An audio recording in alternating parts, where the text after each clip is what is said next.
Olá pessoal, para quem não me conhece ainda, meu nome é André, sou professor de Clínica Médica aqui do grupo MedHit. Vamos comentar sobre o nosso simulado nacional SUS e USP. Eu tenho certeza que você vai prestar uma ou provavelmente, na verdade, essas duas instituições. O que a gente tentou aqui é compilar alguns pontos em comuns nessas duas instituições, alguns temas que caem nas duas provas e alguns temas específicos de cada uma delas num simulado só para otimizar o seu tempo. Então vamos lá, gente, vamos começar aqui na questão 1. Um homem de 58 anos de idade, obeso, hipertenso e diabético, em uso de atenolol, 25 mg dia, de hidroclorotiazida, 25 mg dia, e metformina, 1000 mg por dia, comparece a uma consulta de rotina trazendo o exame de amostra isolada de urina com microalbuminúria e Holter de 24 horas com bradicardia sinusal, com frequência cardíaca mínima em vigília igual a 45, assintomático. No momento da consulta, sua frequência cardíaca é de 50 batimentos por minuto. O médico de família indica a troca do atenolol. Com base nesse caso hipotético, assinale a melhor opção do medicamento entre as alternativas apresentadas a seguir. Então, A, amlodipino, B, espironolactona, C, furosemida, D, enalapril e E, hidralazina. Então vamos lá, gente. Homem de 58 anos, obeso, hipertenso e diabético. Então aí um paciente já aí com uma síndrome metabólica, com as suas duas medicações antihipertensivas e uma medicação para o diabetes. Perceba que é um paciente que tem microalbuminúria positiva. Além disso, ele está evoluindo com bradicardia e é usuário de beta-bloqueador.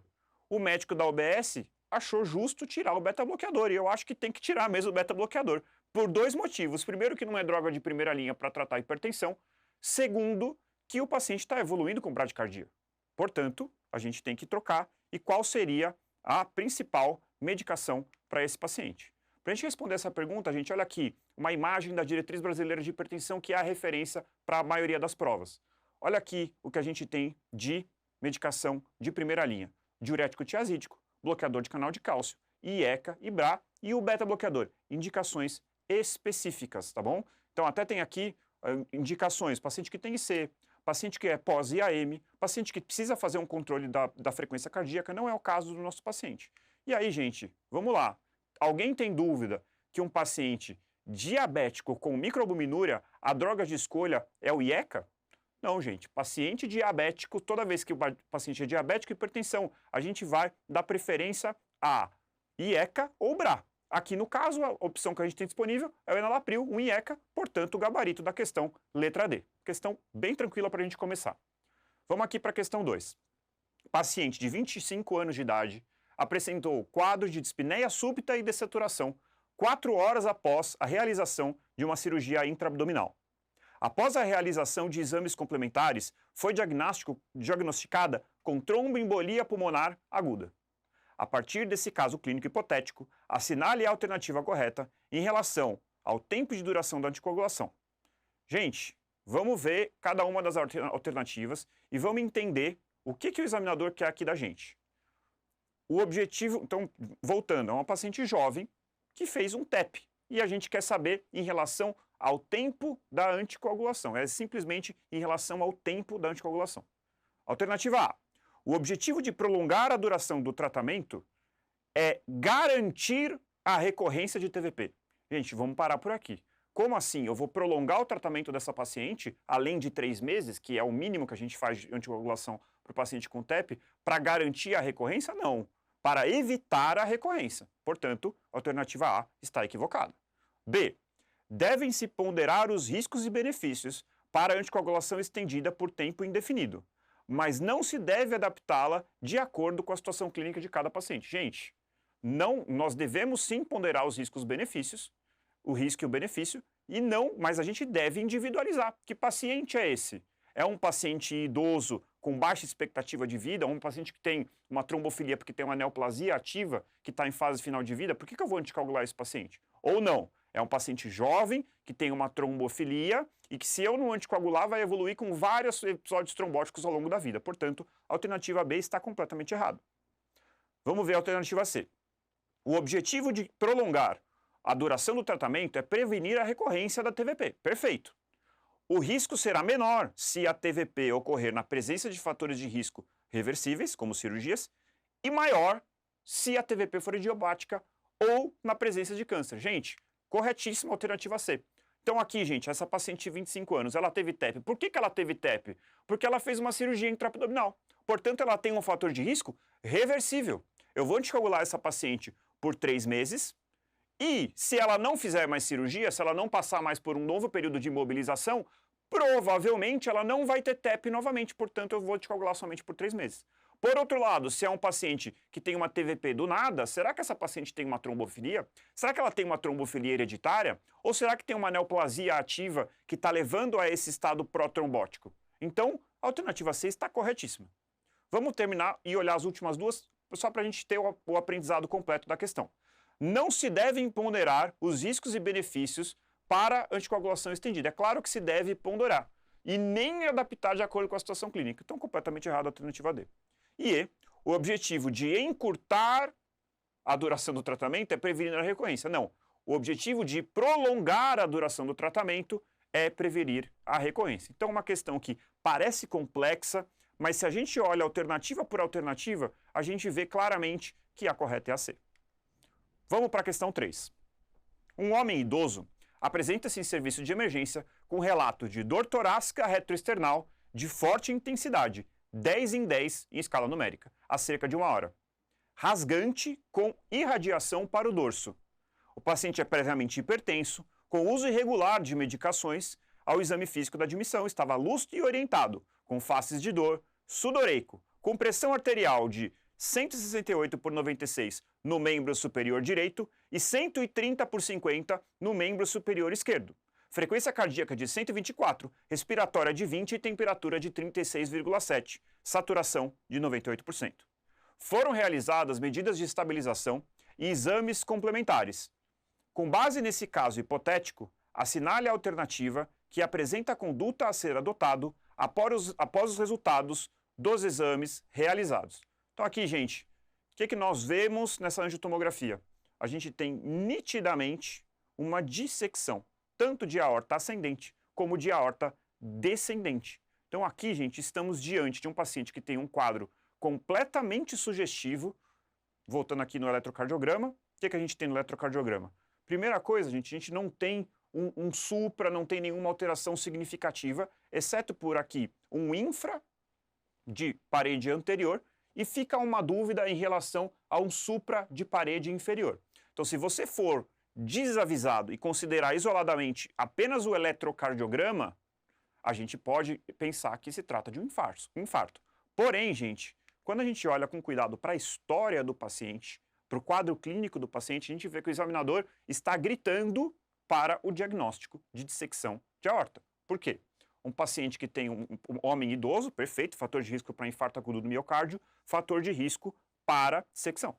Mas ele tem uma dor torácica retroesternal de forte intensidade 10 em 10. Então, a pior dor da vida, que começou subitamente em aspecto rasgante, que é uma característica que sugere dissecção, com irradiação para o dorso. Além disso, ele é um paciente hipertenso, que é um fator de risco importante aí para dissecção, com histórico de má adesão medicamentosa. Como se não bastasse, o paciente ainda tem assimetria de pressão arterial entre o membro superior direito e o membro superior esquerdo. Quando a gente junta tudo isso, gente, junto com a imagem da dissecção, a gente tem muito claro na cabeça de que não é infarto. O que a gente está diante aqui é dissecção. Vamos olhar aqui as alternativas. Então, com base nesse caso hipotético, assinale a alternativa que apresenta a conduta a ser adotada após os resultados dos últimos exames realizados. A. Trombólise, seguida de cineangiocoronariografia de estratificação. Então, se eu olhasse lá aquele eletro que parece ter um supra em parede inferior, ou aquele eletro que tem um infra de parede anterior, e fosse muito e desconsiderar essa história, você correria o risco de não só não ajudar o paciente fazendo trombólise, como aumentaria o risco desse paciente evoluir com sangramento, e que seria provavelmente fatal nesse caso. Portanto, a alternativa A está completamente equivocada. Seriar marcadores de lesão miocárdica, troponina seriada? Gente, se está diante de um quadro de dor torácica, você até pode pedir troponina, porém o tratamento aqui não é esse. Se ele tem uma dissecção, a gente tem que avaliar esse paciente para tratamento cirúrgico, tá bom? Realizar dupla antiagregação plaquetária e anticoagulação plena. Mais uma vez, não vai ajudar porque não é infarto e ainda aumenta o risco de sangramento. D. Encaminhar com urgência para o centro cirúrgico. Perfeito, gente. Então o que a gente tem aqui é uma dissecção Para cada hora que a gente deixa esse paciente sem tratamento definitivo, que a gente não indica outra cirurgia de urgência, o risco dele progredir da dissecção e evoluir de forma desfavorável vai aumentando progressivamente. Então, D é, de fato, a resposta, o nosso gabarito aqui. Indicar angioplastia primária em centro de hemodinâmica. Mais uma vez, gente, você vê que todas as outras questões são condutas de infarto agudo do miocárdio. Então, o que ele quer saber aqui de você? Se você sabe diferenciar um quadro clínico de dissecção de um quadro clínico de infarto. Além disso, se você sabe olhar para um eletrocardiograma com um senso crítico, juntando a história clínica com o eletrocardiograma. Lembrando que o eletrocardiograma no infarto pode ser normal. O eletrocardiograma no infarto pode ter um supra de ST, mostrando que é um infarto com supra. Mas a gente tem que sempre considerar a história clínica. Além de tudo, ainda tinha tomografia, se ficasse alguma dúvida. Portanto, nosso gabarito aqui, letra D. Questão 4. Considere que um paciente de 28 anos, sexo feminino, recebe diagnóstico de tuberculose pulmonar. E após a confirmação do quadro pulmonar, a mesma também é informada de um resultado de 2 testes rápidos positivos para HIV. Até então, tal doença era desconhecida. Então, é uma paciente que não tinha nenhum diagnóstico e foi diagnosticada concomitantemente com tuberculose e com HIV. Isso é comum, tanto na prova quanto na vida, tá? Nesta mesma internação é realizada a quantificação de carga viral com 40 mil cópias por ml e contagem de linfócitos TCD4, 180 células por ml. Nesse caso, em relação ao tratamento do HIV e da patologia pulmonar, deve-se iniciar a TARV e esquema RP de maneira concomitante, dali a 2 semanas. B. Primeiramente TARV e dali a 2 semanas, esquema RP. Esquema RP imediatamente e após 8 semanas associar TARV. D. TARV e esquema RP de maneira concomitante e imediata. E E. Esquema RP imediatamente e após 2 semanas de terapia, associar TARV. Então, gente, já falamos aqui do caso clínico. O que a gente precisa saber, gente? Aqui, a definição do momento do tratamento, da introdução da TARV, vai depender da contagem de CD4. Quando o CD4 é menor do que 50 células, que não é o caso aqui, a gente inicia 2 semanas após. Porém, se o CD4 é maior que 50, que é o caso da nossa paciente, a gente inicia o tratamento para tuberculose e no segundo momento, após 8 semanas, a gente inicia o tratamento com terapia antirretroviral. Qual é a alternativa que traz essa resposta? Esquema RP imediatamente e após 8 semanas de terapia, associar TARV. Portanto, nosso gabarito, letra C. Então agora, gente, vamos falar aqui da questão 5. Além de hipocalemia aguda, o uso de diuréticos e mineralocorticoides também configura a causa de A. Alcalose metabólica. B. Hiponatremia. C. Acidose metabólica. D. Elevação da pressão arterial. E E. Aumento de ACTH. Então aqui, gente, vamos lá. Todo mundo sabe que diurético tem um efeito caliurético, portanto, ele é uma causa clássica de hipocalemia. Tanto o diurético tiazídico como o diurético de alça causa hipocalemia aguda. Perfeito? E o mineralocorticoide? Gente, o mineralocorticoide vai fazer você reabsorver sódio às custas da excreção de hidrogênio ou de potássio. Então, se você vai excretar potássio para poder reabsorver sódio, você pode evoluir também com hipocalemia. Até aqui, tranquilo. Vamos de baixo para cima. Então, aumento de ACTH. Então, gente, se você está dando mineralocorticoide, você vai induzir o paciente a fazer reabsorção de sódio, portanto, você vai bloquear, você vai expandir o paciente, você vai reter sódio e água, consequentemente, você vai ter redução do ACTH. Agora, elevação da pressão arterial. Gente, mineralocorticoide, se ele vai reabsorver sódio e vai fazer retenção, ele pode aumentar a pressão arterial. Porém, o diurético, por exemplo, o diurético tiazídico, não só pode reduzir a pressão arterial, como é um hipotensor. É uma medicação de primeira linha, portanto, não pode ser, ambos não causam elevação da pressão arterial. Aqui, gente, acidose metabólica. Como eu já falei, mineralocorticoide reabsorve sódio às custas da excreção de potássio ou hidrogênio. Se ele excreta hidrogênio, ele é causa de alcalose metabólica. E o diurético também. Todo mundo já ouviu falar aí da alcalose de contração. Aquele paciente que está tendo um quadro de desidratação. ele mais frequentemente evolui com a alcalose metabólica. Portanto, também os diuréticos são causas muito mais comuns de alcalose metabólica do que de acidose metabólica. E aqui, gente, hiponatremia. Diurético aqui tem uma pegadinha. Depende de qual diurético você está falando. Se você está falando de diurético tiazídico, você vai ter hiponatremia. Se você está falando de diurético de alça, você tende a ter hipernatremia, a furosemida. E o mineralocorticoide, lembra, gente, reabsorve sódio às custas da excreção de potássio ou hidrogênio. Se ele reabsorve sódio, na verdade, ele é uma causa de hipernatremia. E por fim, a gente já acabou discutindo isso aqui nas outras alternativas do nosso gabarito, que é a letra A. Então, o mineralocorticoide reabsorve sódio às custas da excreção de potássio ou hidrogênio. Além disso, o diurético leva a uma alcalose de contração. O paciente desidratado geralmente vai evoluir com alcalose metabólica. Portanto, ambas as medicações são causas de alcalose metabólica, que é o nosso gabarito. Vamos continuar aqui, questão 6. Paciente do sexo masculino, 20 anos, estudante do segundo ano do curso de economia, levado ao pronto-socorro psiquiátrico após uma mudança de comportamento nos últimos 7 dias. De acordo com os familiares, começou a ficar progressivamente mais agitado, querendo fazer várias coisas ao mesmo tempo. Houve aumento da velocidade da fala, por vezes elaborando frases sem nexo, diminuição do sono e alimentando-se muito mal e em pouca quantidade. Relatam também que há uns 4 meses o paciente ficou muito triste com o falecimento da avó, pois eram muito próximos. Chorou muito e por semanas não queria sair do quarto, tendo emagrecido 6 quilos.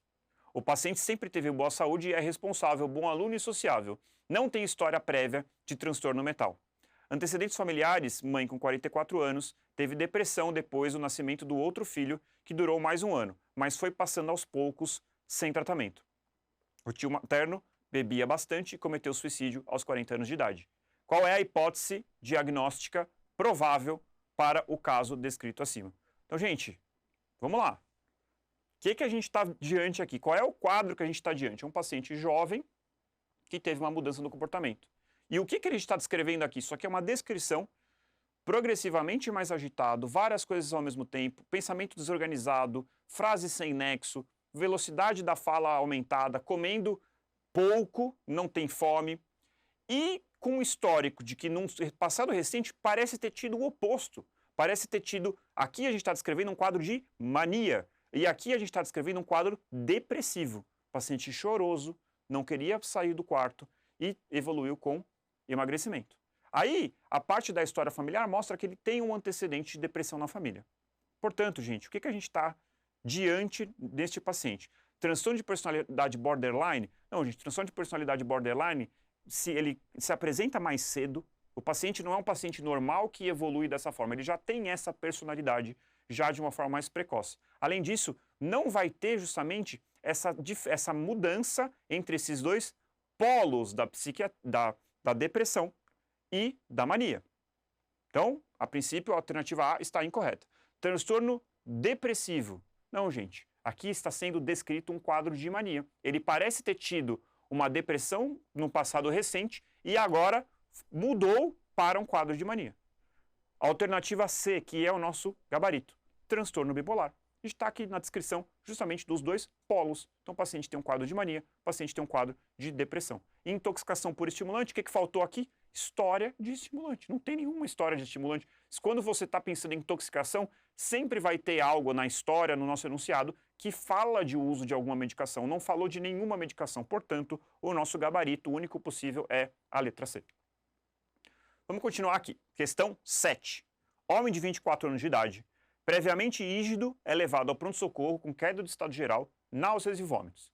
Há 2 semanas tem notado perda de peso, 6 quilos, aproximadamente 8% do peso inicial, então teve uma perda de peso relevante, 8% em 2 semanas.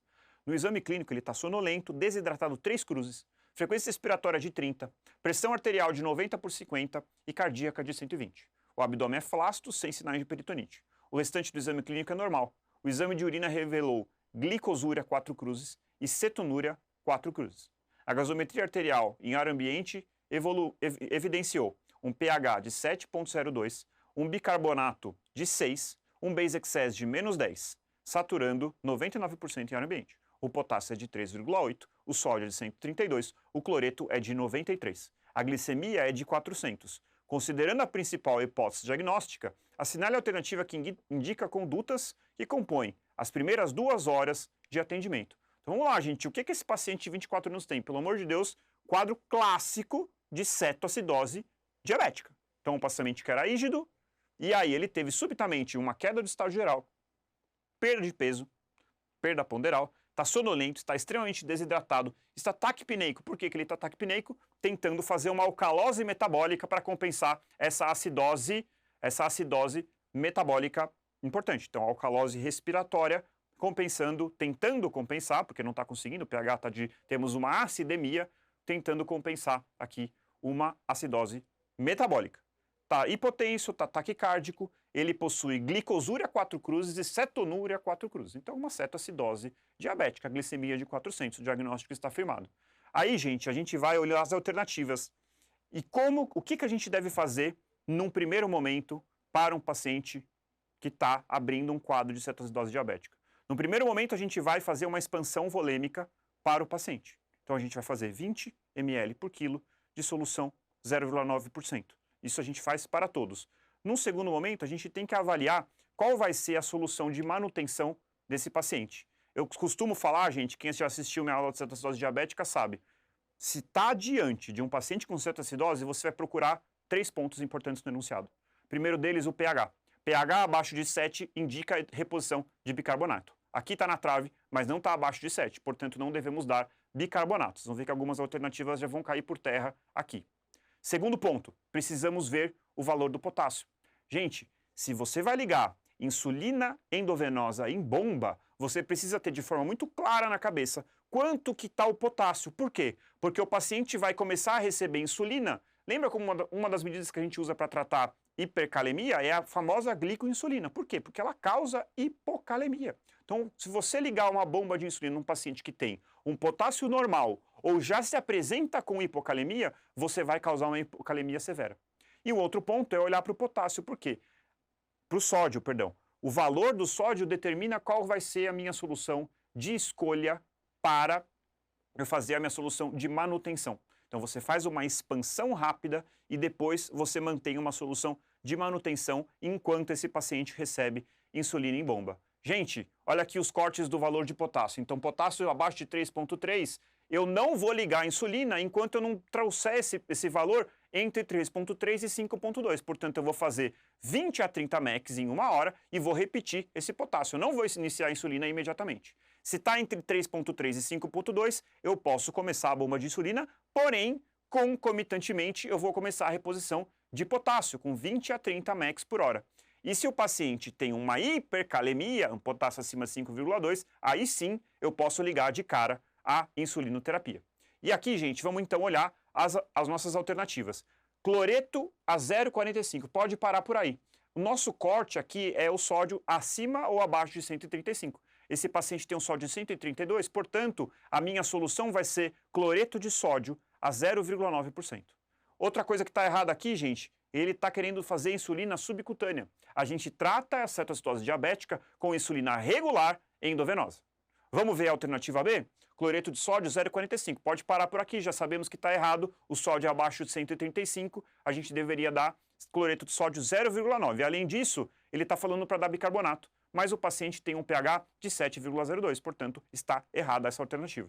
Alternativa C, cloreto de sódio 0,9, perfeito. O sódio está abaixo de 135, portanto, a minha escolha de solução é cloreto de sódio 0,9.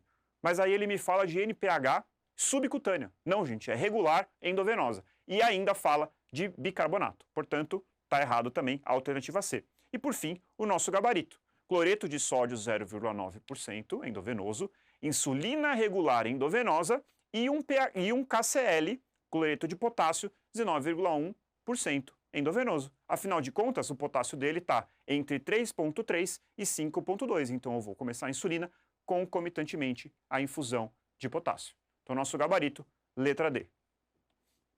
Vamos lá para a questão 8. Homem de 60 anos de idade procura a unidade básica de saúde queixando-se de dor protocinética após caminhadas em joelhos há 5 anos. O quadro é acompanhado de dor nas mãos, principalmente aos esforços, com episódios de rigidez matinal de 15 minutos. No exame clínico dos membros encontra-se joelhos com desvio em varo bilateral com pequeno derrame articular à esquerda, hipotrofia muscular de quadríceps bilateralmente mais acentuada à esquerda, além de crepitação ao movimento de flexão acima de 90 graus. Há nódulos de Aberdeen e Bouchard em mãos. Considerando a principal hipótese diagnóstica, marque a correta. Vamos lá, gente. O que este homem de 60 anos tem?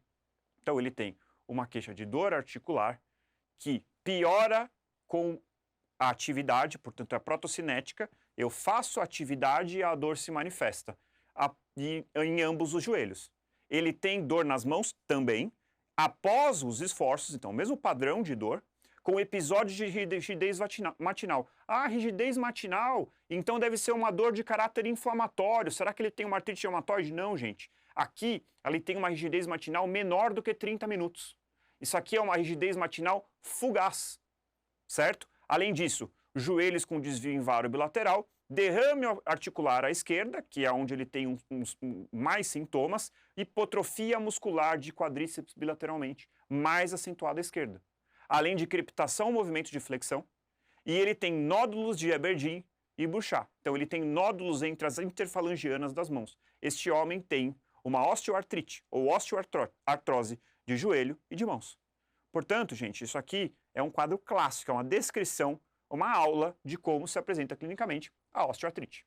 Vamos então olhar as nossas alternativas. Alternativa A. Os estudos mais recentes mostram que a hidroxicloroquina é eficaz. Não, gente. Hidroxicloroquina não tem papel no tratamento da osteoartrite. Vamos para a alternativa B. Anti-inflamatórios tópicos estão recomendados. Perfeito, gente. Então, qual é a medicação que possui a maior evidência para a melhora dos sintomas, melhora da qualidade de vida no paciente que tem osteoartrite e osteoartrose?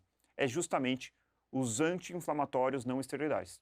Qual é o problema da gente ficar dando anti-inflamatório não esteroidal sistêmico para um paciente idoso? São vários, tá? Mas o paciente pode evoluir com doença renal crônica, ele pode evoluir com uma úlcera péptica.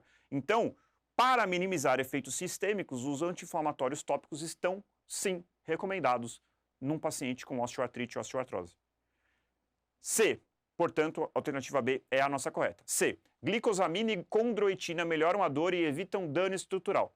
Gente, glicosamina e condroitina têm uma função, que é dar dinheiro para quem vende essa medicação.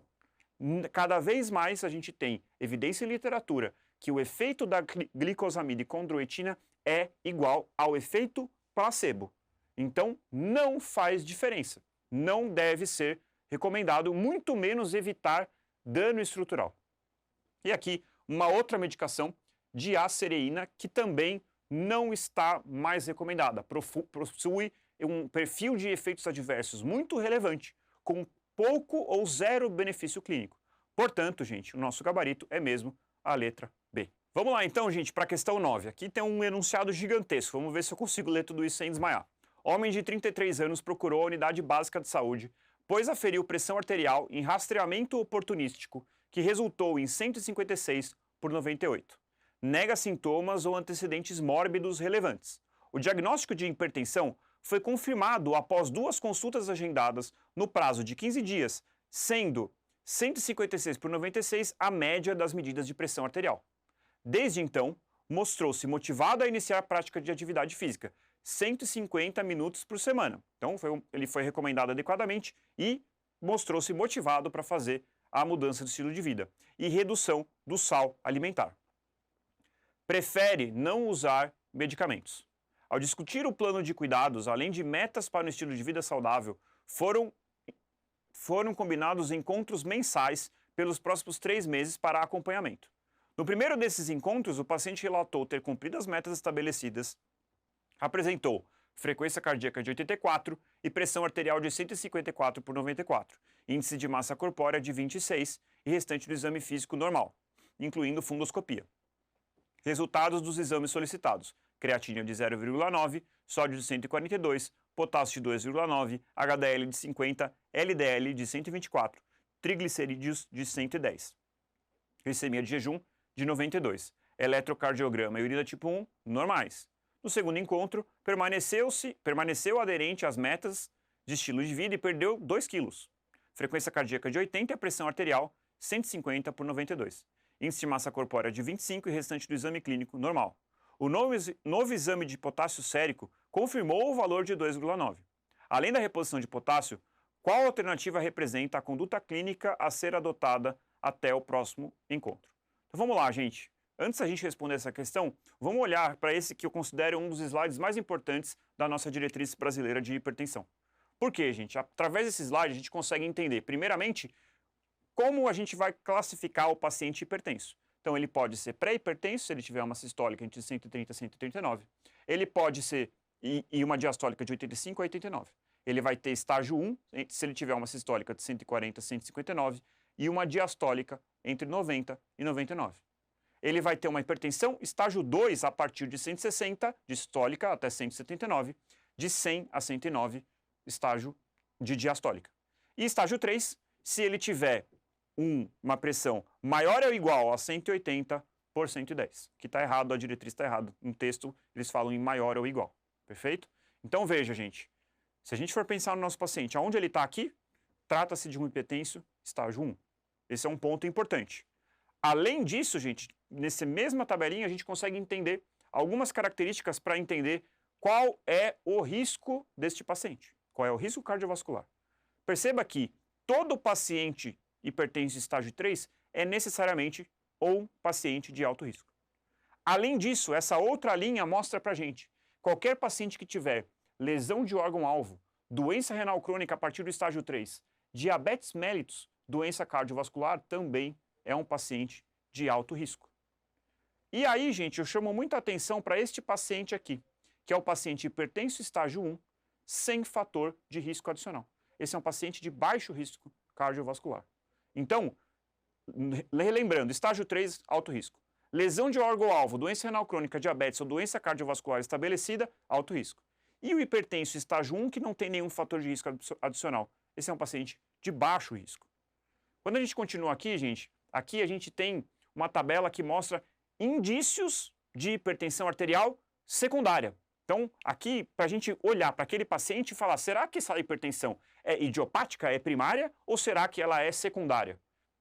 Então, paciente que tem uma hipertensão estágio 3, antes dos 30 ou após os 55, e eu quero destacar aqui para o item 9, hipopotassemia espontânea ou severa induzida por diuréticos. Então, potássio abaixo de 3. Ele tem nosso paciente no enunciado, se a gente for prestar atenção, na verdade ele tem uma hipopotassemia severa sem estar usando diurético. Então é mais do que necessário, é uma informação mais do que suficiente para chamar atenção para hipertensão arterial secundária. Vamos voltar então para o nosso enunciado enorme?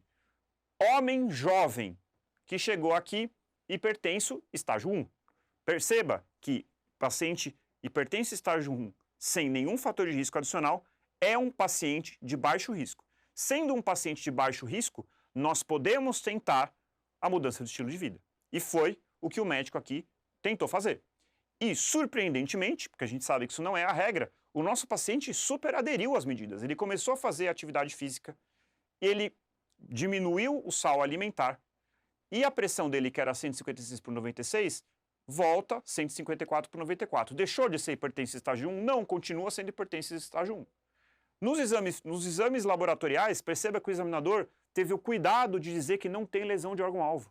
A fundoscopia está normal, o eletrocardiograma está normal, a urina 1 está normal, a função renal está normal. Ou seja, não há evidência de lesão de órgão-alvo. Portanto, seguimos considerando o nosso paciente um paciente estágio 1 de baixo risco cardiovascular. Perfeito? E aí, o paciente continuou a mudança do estilo de vida, perdeu mais 2 quilos, chegou aqui num IMC muito próximo do ideal, ele estava quase deixando de ter sobrepeso, porém, continua hipertenso estágio 1. E ele tinha potássio de 2,9 aqui e continua com potássio de 2,9. Portanto, gente, de novo, é um paciente hipertenso, estágio 1, de baixo risco cardiovascular, que, após a introdução de mudanças de estilo de vida, permanece no mesmo lugar. Ele até conseguiu perder peso, ele mudou, mas ele permanece sendo hipertenso estágio 1. O que a gente vai fazer, então, para esse paciente? Alternativa A. Deve-se realizar investigação adicional para hipertensão secundária e manter exclusivamente as modificações de estilo de vida para controle pressórico. Parece interessante. Vamos olhar a próxima alternativa. B. Deve-se realizar investigação adicional para hipertensão secundária e iniciar tratamento farmacológico para controle pressórico. Por que a gente pode investigar sem começar o tratamento farmacológico? Porque é um paciente hipertenso estágio 1 de baixo risco. E além disso, ele tem aqui, gente, indício de qual hipertensão secundária? Um paciente que tem hipocalemia espontânea, um paciente de 33 anos que está hipertenso. Provavelmente ele tem um hiperaldosteronismo. O que vai acontecer se a gente começar a dar medicação antihipertensiva? A gente vai falsear os exames de rastreio. A gente vai ter dificuldade de dar esse diagnóstico de hipertensão secundária. A gente vai ter dificuldade de fazer o diagnóstico de hiperaldosteronismo primário. E este paciente vai ter que ficar tomando antihipertensivo para o resto da vida. Sendo que se a gente tratar o hiperaldo, esse paciente pode ser curado da hipertensão. Portanto, a conduta ideal é justamente a que está descrita na letra A. A gente vai fazer uma investigação, tá bom? Vamos fazer exames de rastreio e vamos manter uma atividade plasmática de renina e vamos manter exclusivamente a mudança de estilo de vida. E aqui o que está errado é iniciar o tratamento, porque vai atrapalhar a nossa investigação do real problema desse paciente, que é o hiperaldo, certo? Alternativa C. Não há necessidade de investigação adicional para hipertensão secundária. Manter exclusivamente as modificações de estilo de vida para controle pressórico. Não, gente. A gente está vendo, o paciente aderiu à mudança de estilo de vida e permanece hipertenso, sempre hipertenso estágio 1. Isso aqui a gente vai condenar esse paciente a ficar hipertenso. Ele já falou que não quer tomar medicação, então não é a alternativa correta. E D. Não há necessidade de realizar investigação adicional para hipertensão secundária. Tem indicação. Iniciar tratamento farmacológico. Então o problema aqui é que tem indicação de investigar hipertensão secundária. Portanto, o nosso gabarito é a letra A. Vamos lá para a questão 10. Homem de 82 anos de idade, acamado há 10 anos por demência vascular após episódio de AVC isquêmico extenso.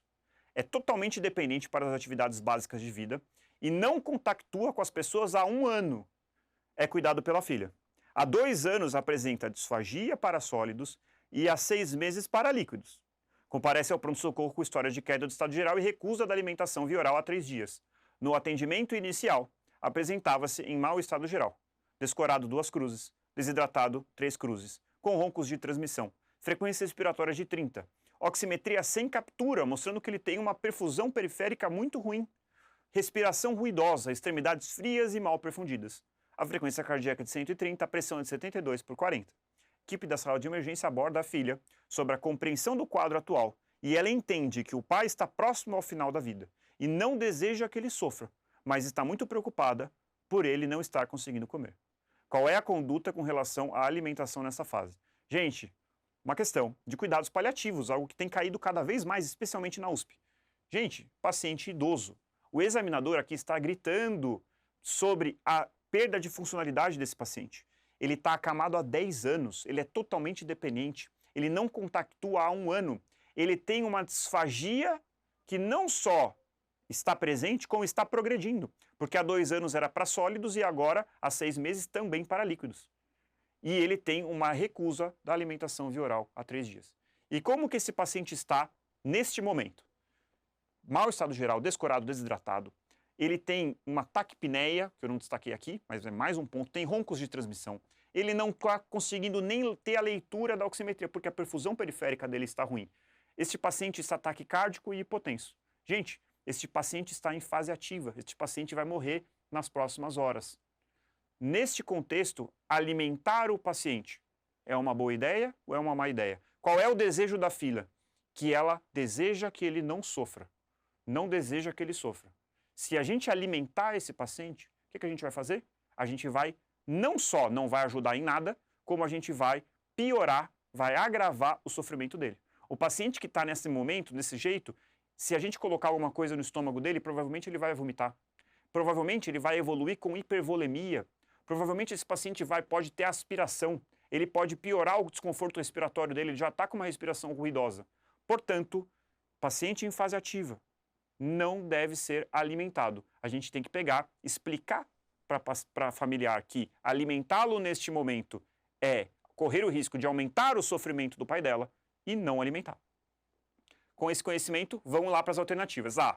Passar sonda nasointeral para alimentação enteral. Então a gente vai invadir esse paciente, vai passar a sonda, um procedimento desconfortável, vai jogar a dieta lá dentro, vai distender o abdômen dele e vai fazer ele vomitar, broncoaspirar. Para um paciente que está em fase final de vida? É claro que não. Soro de expansão e manutenção, de forma alguma, gente. Não vamos promover distanásia, tá bom? Introduziu dieta assistida por via oral, ele está recusando. Por que ele está recusando? Porque ele não tem condição de deglutir, ele tem disfagia para líquido. Manter o paciente em jejum e sem soro é o nosso gabarito. É a conduta mais adequada, pensando em respeitar a fase final de vida desse paciente. Vamos lá para a questão 11. Desenvolvido em 2008 pela equipe francesa liderada pelo médico Liechtenstein, o protocolo Blue, do inglês Bad Lung Ultrasound in Emergency, é ferramenta ultrassonográfica útil para o diagnóstico diferencial de quadros de dispneia aguda, seja em ambiente de terapia intensiva ou não. Em mãos treinadas, esse recurso de imagem tem elevada acurácia para o estudo etiológico dos quadros de insuficiência respiratória e ganha cada vez mais espaço na prática clínica. Sobre o protocolo Blue e seus achados, assinale a alternativa correta. Então aqui, gente, algo cada vez mais presente nas provas de residência, tanto para R1 como para R3. Nosso POCUS, então ultrassom point of care, ou o ultrassom de tórax, que é justamente aqui o caso, o protocolo Blue. Vamos ver o que o examinador traz para a gente nas alternativas. Alternativa A, ausência de lung sliding, deslizamento pulmonar, necessariamente indica a presença de pneumotórax. B, em seu fluxograma, não é necessária avaliação de leito vascular de membros inferiores para descartar TEP. C, o chamado ponto pulmonar é patognomônico para pneumotórax e representa o local exato em que é possível distinguir a área com e sem deslizamento pulmonar. D, no referido protocolo, o perfil B denota, em geral, a presença de edema agudo pulmonar, mas a baixa sensibilidade e especificidade para esse diagnóstico. Vamos falar um pouquinho, então, do protocolo Blue e vamos voltar para essa alternativa, tá bom, gente? Para essa questão. Então vamos lá, gente, ultrassom torácico. O que a gente vai fazer? Vamos pegar o probe curvilíneo e vamos avaliar o tórax desse paciente, tá bom? O que a gente está vendo aqui nessa imagem? Eu vou trazer algumas imagens, isso aqui não é uma aula de protocolo Blue, mas eu vou trazer algumas imagens, alguns conceitos, para que a gente possa responder essa questão de uma forma didática, de uma forma tranquila. Então, gente, o que a gente está vendo aqui? Isso aqui é a evidência da linha pleural. Então, aqui é o tecido subcutâneo, aqui nós temos a linha pleural. E perceba que nós temos esse eco da linha pleural, que são as famosas ondas A. Isso aqui é um artefato, é algo fisiológico, é um artefato do exame e representa justamente o eco da nossa pleura.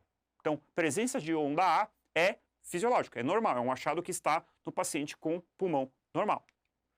Aqui, gente, a gente vai ver o famosíssimo sinal da praia. Então, a gente vai pegar no modo M, entre os espaços intercostais, e a gente vai ver aqui, justamente, o tecido subcutâneo, em que parece o mar, e, por fim, o parênquima pulmonar, que é a areia da praia. Por isso que aqui é a areia e aqui é a praia. Isso também é algo fisiológico, é um achado ultrassonográfico de tórax de um paciente sem nenhuma doença interstício alveolar, sem pneumotórax, sem nada alterado, tá bom? Então, o sinal da praia denota a normalidade do exame. Vamos continuar aqui, olha só, o que a gente está vendo aqui? Nós temos a linha pleural, porém, a gente tem essas outras linhas, inclusive aqui a gente tem muitas linhas B. Então, presença de linha B mostra que a gente tem uma doença intersticial, tá bom, gente? Exemplo, edema agudo de pulmão, paciente com congestão pulmonar. Se você tem 3 ou mais linhas B, ou esse sinal do rabo de cometa, você está diante de um paciente com uma doença intersticial pulmonar. Geralmente pode ser, por exemplo, congestão. Tá bom, gente? Agora, eu trouxe o aspecto do lung sliding. Então vamos lá, gente. Aqui, tecido subcutâneo, perceba. Existe um deslizamento. Eu vou voltar para a gente ver mais uma vez. Olha só. Tem um deslizamento. O que é isso, gente? Pleura parietal e visceral. Lembra? O espaço pleural, o espaço virtual. Pleura parietal e visceral fazendo esse movimento que é chamado de lung sliding. Lung sliding é algo fisiológico também na ultrassonografia de tórax. Vamos fazer a diferenciação aqui quando nós temos a ausência do lung sliding. Olha só. Então você está vendo aqui a linha pleural, mas perceba, não temos lung sliding. Aqui temos uma alteração potencialmente patológica. Tá bom, gente? Vamos lá. Então, mais uma vez, coloquei o probe, linha A, perfeito, fisiológico. Mais do que 3 linhas B, doença intersticial. E aqui, gente, o que a gente está vendo aqui? Perceba, a gente tem uma imagem de consolidação. Então o ultrassom também tem uma alta sensibilidade, especificidade para achado de ultrassom. Aqui, inclusive, a gente consegue ver aerobroncograma. Então, para fazer o diagnóstico de pneumonia, a gente vai ter justamente esse achado, que é diferente de uma mera congestão pulmonar caracterizada pela presença de linhas B. Tá bom, gente? E aqui, gente, o que a gente tem nesse modo M? Perceba, se a gente olhar só daqui para lá, parece o sinal da praia, certo? Então, a pele subcutâneo e parênquima pulmonar. Porém, subitamente, a gente perde o sinal do pulmão. O que a gente tem aqui, gente? Tem o lung point. Esse achado é patognomônico de pneumotórax. Então, se você se depara no modo M, se depara com um lung point, que é o que está evidenciado aqui por meio dessas setas, então você perde o sinal da praia, nós estamos diante de um paciente com pneumotórax. Com esses conceitos em mente, vamos olhar nas alternativas e vamos ver se a gente consegue responder com mais tranquilidade. Vamos lá. A ausência de lung sliding, que é aquela imagem que a gente mostrou, necessariamente indica a presença de pneumotórax. Gente, olha aqui, juntando todos esses dados, a gente tem aqui esse algoritmo para a gente entender o protocolo Blue. Então, lung sliding ausente, necessariamente estamos diante de um pneumotórax? Não, gente. Se você tem lung sliding, você pode ter pneumonia, você pode ter pneumotórax. Portanto, a ausência de lung sliding de forma nenhuma dá o diagnóstico de pneumotórax. Portanto, a alternativa A está errada. Em seu fluxograma, não é necessária avaliação de leito vascular de membros inferiores para descartar TEP. Na verdade, gente, olha só. Se o paciente tem um lung slide presente, não tem linha B, tá? Então não é edema pulmonar. Ele tem apenas a linha A, a linha pleural. O que a gente tem que fazer? A gente tem que fazer a análise das veias do membro inferior, justamente para ver se tiver trombose de veias ilíacas, a gente o provável diagnóstico se trata de um TEP. Portanto, faz parte do algoritmo a avaliação do leito vascular de membros inferiores. Portanto, a alternativa B está errada. C. O chamado ponto pulmonar é patognomônico para pneumotórax, que representa o local exato em que é possível distinguir a área com e sem deslizamento pulmonar. Exatamente. Lung point, ponto pulmonar, é patognomônico para pneumotórax. Essa é a alternativa correta. Tá bom, gente? Então, a alternativa C é a alternativa correta. E D. No referido protocolo, o perfil B denota, em geral, a presença de edema agudo pulmonar, mas a baixa sensibilidade e especificidade não, gente. O perfil B, de fato, denota a presença de edema agudo pulmonar. Porém, e faz isso com alta sensibilidade e especificidade. É aí que está o problema da letra D. Portanto, o nosso gabarito é realmente a letra C. Tá bom, gente? O problema aqui é falar que é baixa sensibilidade. Não é. Vamos então para a questão 12. Homem de 17 anos de idade procura pronto-socorro por lesão em perna esquerda após trauma local há 4 dias. Está com febre, 39,5. A foto da lesão será mostrada a seguir. Considerando o principal agente etiológico para o quadro, qual das alternativas abaixo traz exclusivamente medicamentos que são eficazes para o tratamento como monoterapia? Então vamos lá, gente. O que nós temos nessa imagem? Então olha aqui. A gente tem uma hiperemia, uma placa de hiperemia, em que a gente consegue de forma muito clara definir aonde está doente de onde não está doente. Qual é o nome disso daqui? Estamos diante de uma erisipela. Quem é o principal agente causador de erisipela? Streptococcus pyogenes. É uma bactéria gram-positiva. Então, gente, vamos procurar nas alternativas alguma que tenha antibióticos com espectro para gram-positivos, certo?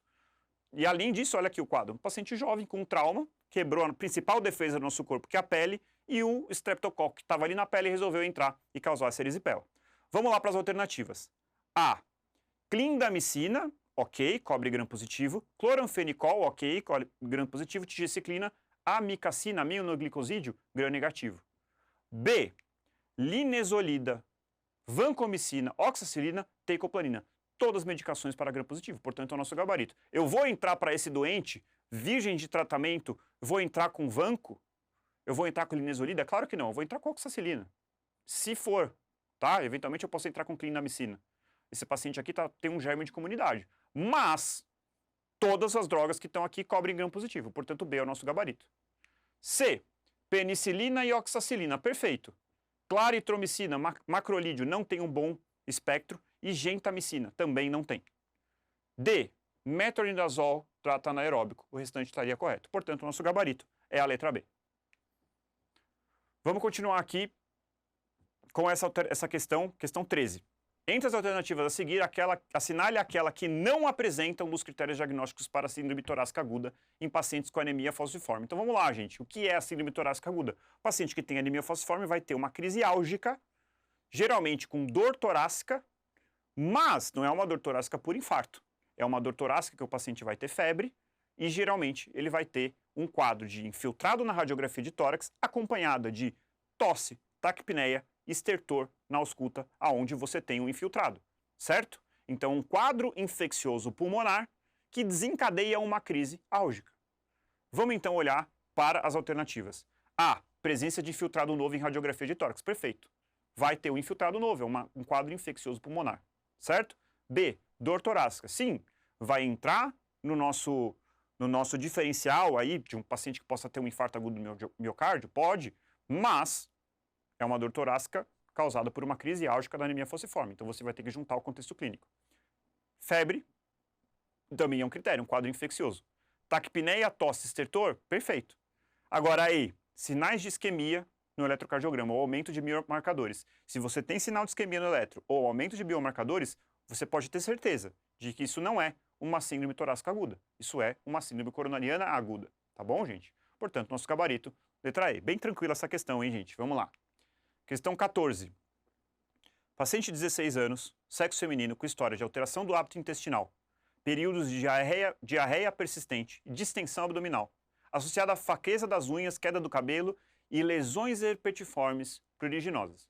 O exame laboratorial que pode orientar a hipótese diagnóstica mais provável é, gente, quadro de doença celíaca, tá? Paciente jovem, com alteração do hábito intestinal, diarreia, distensão abdominal, aqui está com fraqueza de unhas, queda de cabelo, o paciente pode ter anemia, e esse achado que é muito sugestivo, dermatite herpetiforme, é um achado muito sugestivo de doença celíaca, claro que dentro de um contexto sugestivo. Então saber que era doença celíaca não era suficiente, tá? O que a gente tinha que saber aqui, gente? Quais são os marcadores que a gente pede diante de uma suspeita de doença celíaca? Antiendomísio, antigliadina e antitransglutaminase tecidual. Antitireoglobulina, ele vai misturando aqui vários nomes parecidos para tentar enganar vocês. Antitireoglobulina, gente, isso aqui, doença de Hashimoto. Antiglargina, olha que maldade. Aqui, gente, é antigliadina. P-ANCA, das vasculites, ANCA relacionadas, da retocolite ulcerativa, antiperoxidase. Não, gente, aqui a única alternativa que consta um marcador sorológico da doença celíaca é justamente a alternativa B, antiendomísio. Portanto, esse é o nosso gabarito. Vamos para a questão 15, mais uma questão de paliativo. Mulher de 63 anos está em acompanhamento ambulatorial por adenocarcinoma de pâncreas com metástases hepáticas e ósseas. Há 6 meses, iniciou segunda linha de quimioterapia não curativa. A despeito do tratamento, sua doença teve rápida progressão durante esse período. Adicionalmente, sua funcionalidade teve uma mudança importante. Ela era totalmente ativa, ECOG 0, e agora, embora consiga manter o autocuidado e a deambulação, está incapaz de realizar suas atividades laborais, ECOG 2.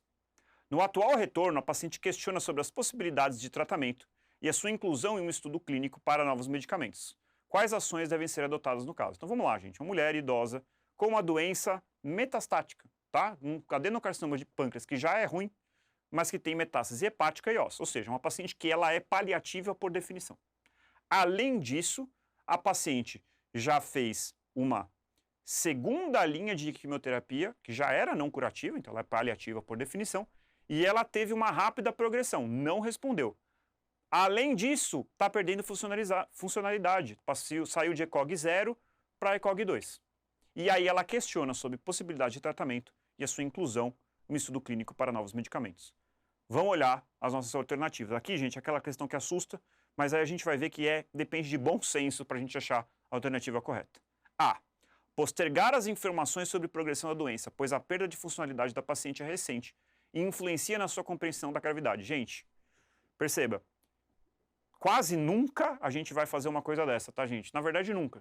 Se o paciente manifesta o desejo, ele tem o direito de saber o que está acontecendo. E ela quer saber qual é a possibilidade de tratamento e a possibilidade de uma inclusão no estudo clínico. A gente é obrigado a dar essa informação para o paciente, tá bom, gente? Então a gente não vai postergar. Outra coisa, aqui ela passou de ECOG 2 para de ECOG 0 para ECOG 2, mas ela não tem nenhuma dificuldade, não fala de nenhuma dificuldade de compreensão da gravidade da doença. Ou seja, tem 2 erros conceituais aqui. Vamos para B. Questionar as expectativas da paciente e a sua percepção da doente, para verificar seu grau de entendimento em alinhamento com a expectativa da equipe médica. Gente, total bom senso. É óbvio que a gente vai ter que conversar com essa paciente. O que ela quer? Ela fez primeira linha, não deu certo. Ela fez segunda linha, não deu certo. Ela está no ECOG 2. Então ela está no limite ali para a gente considerar algum tratamento paliativo. A gente vai botar ela no estudo experimental, mas qual é a expectativa? Ela acha que ela vai curar e vai sair andando e nunca mais vai ter câncer? A gente tem que entender melhor o que ela espera com o tratamento.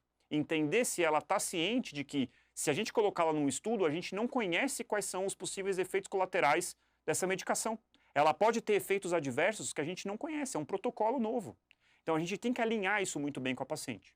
Então a alternativa B está completamente correta. O erro número 1 é você começar um tratamento em que a expectativa do paciente é diferente da expectativa da equipe médica. É o primeiro passo para dar tudo errado. Portanto, aqui temos a nossa alternativa, o nosso gabarito letra B. Vamos ler as outras alternativas. Informar que não há eficácia comprovada para outros tratamentos e que, a partir deste momento, há indicação de acompanhamento com a equipe de cuidados paliativos. Veja, gente, você pode até informar que não há evidência comprovada, mas você tem que discutir isso com o doente. Então, essa aqui faltou pormenorizar. Pode ser acompanhado pela equipe de cuidados paliativos? Claro, ela tem indicação, ela tem uma doença incurável, ela tem uma doença paliativa. Mas a gente precisa discutir, a gente precisa atender ao desejo da paciente, que é entender melhor quais são as possibilidades. Tá bom? D. Convocar a família para explicar a ausência de respostas aos tratamentos convencionais e ponderar os riscos e benefícios das alternativas experimentais. Gente, sempre que possível, a pessoa preferencial para que a gente possa discutir paliação, um novo tratamento, grau de invasão, é o próprio paciente. Ninguém tem mais poder sobre a própria vida do que o próprio paciente, certo? Portanto, o erro aqui é convocar a família e passar por cima do desejo do paciente, tá bom? Então, o nosso gabarito é mesmo a letra B. Vamos para a última questão. Uma mulher de 60 anos de idade deu entrada em serviço de emergência com relato de dor torácica retroesternal leve, sem irradiações, com sensação subjetiva de dispneia associada.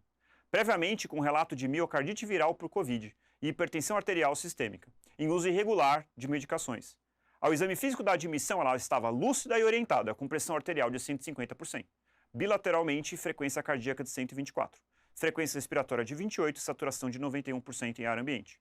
Evoluindo durante a avaliação com piora da dispneia progressivamente, assim como a ausculta evidenciando estertores até o ápice pulmonar. Realizou também a radiografia seguinte. Gente, olha essa radiografia de tórax. Primeira coisa, vocês acham que essa área cardíaca está normal? Claro que não. Temos uma cardiomegalia importante, tá certo? E temos um infiltrado intersticial até o ápice bilateral. Então, uma radiografia aqui com um quadro clínico compatível faz o diagnóstico de um edema agudo de pulmão. E o quadro clínico é mais do que compatível, tá bom, gente? É uma paciente que teve uma miocardite no passado, ela é hipertensa com uso irregular. Então, ela tem motivo para ter cardiopatia, tá bom? Além disso, ela chega taquicárdica, dessaturando, taquipneica e dispneica, com ausculta com estertores até o ápice pulmonar. Então, é uma clínica de edema agudo de pulmão. Vamos olhar as alternativas. Com base nesse caso, assinale a alternativa que apresenta a conduta que deverá ser adotada no momento. A. Solicitar tomografia de tórax para complementar e iniciar antibiótico terapia empírica. Gente, não tem tosse, não tem febre, não tem expectoração purulenta, por que eu vou entrar com antibiótico para essa paciente? B. Solicitar angiotomografia e indicar anticoagulação plena. Gente, várias coisas aqui falam contra a TEP. Primeiro, a clínica dela, os antecedentes, não tem histórica de dispneia súbita, não tem nenhum fator de risco importante para trombose. Além disso, a radiografia não tem nada para pensar em TEP. Como que normalmente qual é a radiografia mais comum no paciente com TEP? Radiografia normal. Radiografia no TEP serve para descartar diagnósticos alternativos. Aqui, se eu tivesse pensado em TEP e visse aquela radiografia, eu ia falar, olha, TEP não é. Tem uma cardiomegalia e tem estertor até, tem infiltrado intersticial até ápice, não é radiografia de TEP, certo? Portanto, a B está errada. Solicitar teste rápido de Covid e começar corticoide endovenoso. Gente, tudo bem que ela teve uma miocardite viral para o Covid, mas cadê a febre? Cadê os sintomas gripais? Não tem nada para Covid nessa paciente. D. Dose de ataque de furosemida e nitrato endovenoso e ventilação não invasiva. Perfeito. Essa é a conduta padrão para o paciente com edema agudo de pulmão. Realizar intubação orotraqueal e iniciar vasopressor. Aqui, gente, a gente pode, num segundo momento, até considerar a intubação, mas vasopressor com paciente com 150%, de forma nenhuma. Se tivesse um quadro de sepse, poderia ser uma alternativa. Portanto, aqui o gabarito é mesmo a letra D. Gente, muito obrigado por acompanhar. Eu desejo a todos vocês uma boa prova. Para quem vai fazer as duas, boa prova nas duas. Convido vocês a seguir o nosso Instagram.